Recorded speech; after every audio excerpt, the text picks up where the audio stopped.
কাকা হাক্কা দিয়া যে বানতাছো, হাক্কার বান কয় পেস?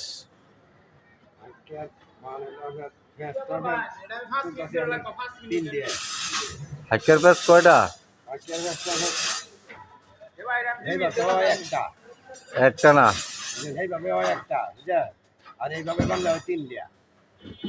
না এটা জানো না।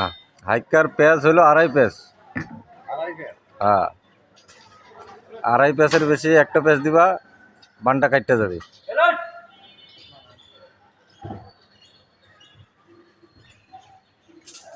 তাহলে এখন কও, হাক্কার বান বেশি শক্ত হয় না হাতের বান বেশি শক্ত? হ্যাঁ, হাতের বান শক্ত। তাহলে হাক্কা দিয়ে বান দাও কে? সহজের কারণে না? ঠিক আছে।